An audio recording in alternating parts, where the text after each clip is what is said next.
So here we have the Saker multifunctional level.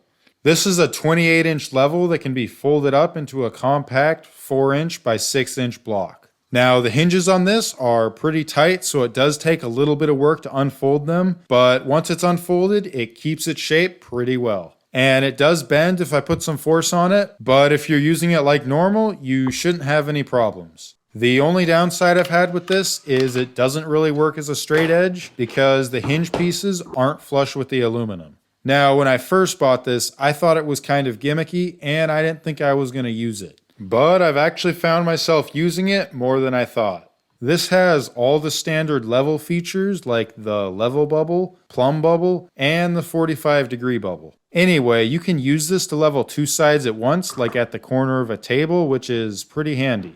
The level also has these rubber shockproof ends, so it won't get damaged if you drop it.